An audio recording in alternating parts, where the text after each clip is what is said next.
It's that time again, camera comparison time. This is the iPhone 12 Pro Max versus the Galaxy Note 20 Ultra.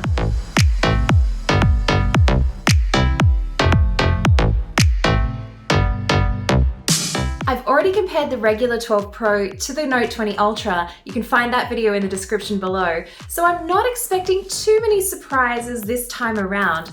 Except there are a couple more tricks up the 12 Pro Max's sleeve, including sensor shift image stabilization, as well as a 2.5 times optical zoom. Oh yeah, and one more thing. Everything you see in this video has been shot on one of these two phones.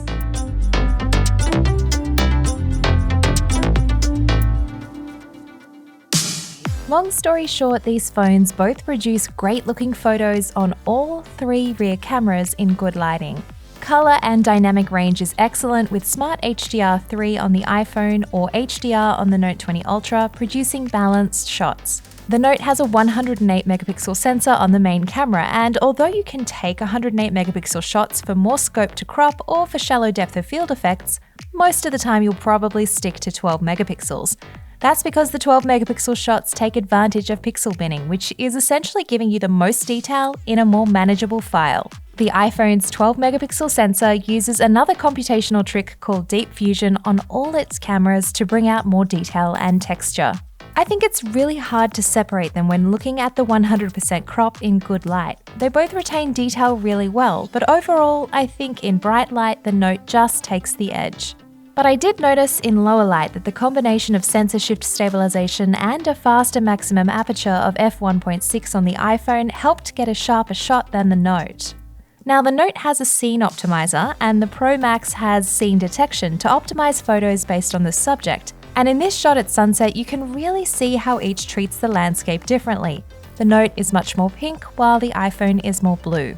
And the ultra-wide camera is great on both, although there is a bit more distortion on the Note's photo, just like we saw in the comparison with the regular 12 Pro, and in low light when not using night mode, both show a fair amount of noise.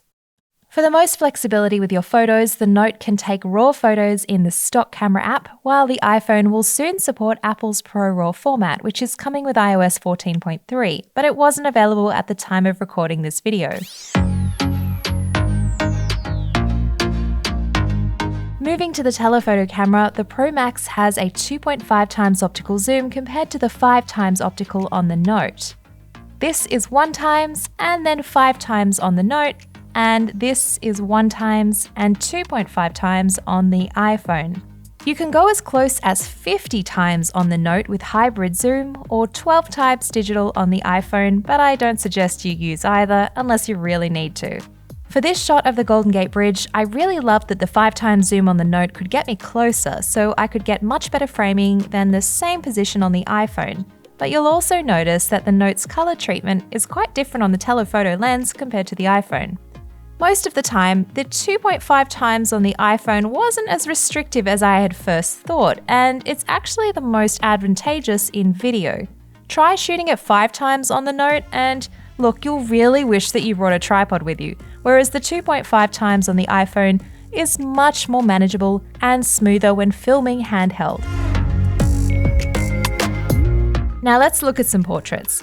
The Note's shot has a cooler white balance overall, and the skin tones are a bit more accurate on the iPhone, which is actually the same result I found in the regular 12 Pro versus Note 20 Ultra comparison. Overall, the fall off to the blur looks a bit more natural on the iPhone to me, or closer to what it would look like if I took this photo on a DSLR. While the Note has great edge detection, but it can give your subject a little bit more of a cutout, or I guess a computer-generated blur, which actually you might prefer for some shots. For the front camera, the iPhone's white balance and exposure is more pleasing to me, and the shots retain a little bit more detail like you can see on my hat. But dynamic range overall is actually better on the Note because you can see some of the sky in these selfies, which is often completely blown out on the iPhone. The iPhone also lets you take night portraits, which keeps your subject sharp and well lit while blurring out the background. Now the Note doesn't have an equivalent, so you have to take a regular night mode photo, but then you lose the blurred background effect. And for low light and night mode shots on the main rear camera, both phones do a great job, and honestly, I find it hard to pick a favorite. On the ultra-wide lens, both phones are close, but I actually prefer the night mode effect on the Note as it brightens the scene a little bit more.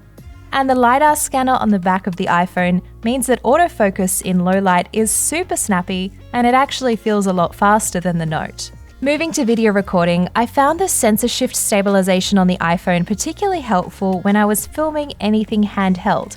Now, here's a walking shot filmed at 4K 60 on both phones, with the sensor shift on the iPhone and optical image stabilization on the Note.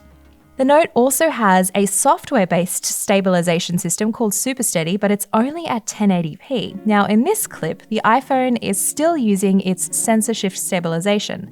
Both of the phones are producing a pretty smooth video, but the image looks quite washed out and a bit overprocessed on the Note, and it actually looks pretty different from the 4K image from the Note 2. The iPhone can also film HDR video in Dolby Vision, and the video looks really good when played back on a supported screen like on the iPhone itself. Now, the Note can also record in HDR10+, and it also looks great on its screen, although it is limited to recording at 4K 30. Now, these clips in the video that you're seeing are all filmed in standard dynamic range, as you're probably not watching this on an HDR screen. And finally, the Note 20 Ultra offers live focus video and Pro video mode with full exposure and mic controls, a histogram, frame rates, and 8K recording, which actually looks pretty good. Now, you can do some of this on the iPhone too, obviously not the 8K recording, but you will need a third-party app for a lot more control.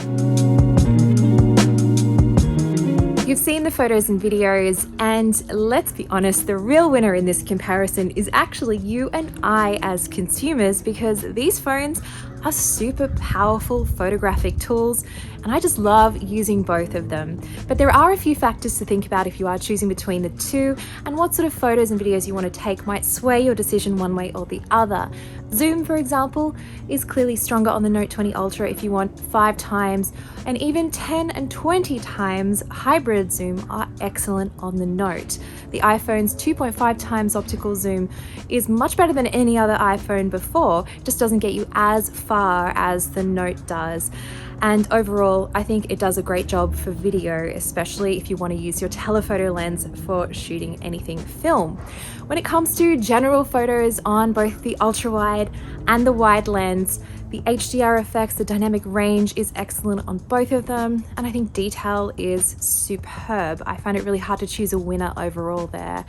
Night photos and low light photos I kind of treat as two separate things, because night mode is like a computer generated or a computational effect really, and I think it looks a little bit better or more pleasing to me on the Note. But the iPhone in general in low light is fantastic thanks to that sensor shift stabilization system, and a wider maximum aperture just gives you a lot more flexibility when you are hand holding shots, and night portraits looks so cool. Portraits and selfies, again, a tough one to separate because this is all personal preference. I do prefer the look of the iPhone, and I think the skin tones are a little bit more accurate overall. Video is a tough one to call. The Note has so many extra features on board, and 8K recording, which is kind of future-proofing you in a way, but the iPhone has the sensor shift stabilization that gives you super smooth results, and I really like the picture profile. It's just super consistent across all frame rates, resolutions, and cameras as well. Thanks so much for watching. Hope you like this comparison. Let me know which phone you preferred in the comments below, and also let me know what other camera comparisons you want to see next.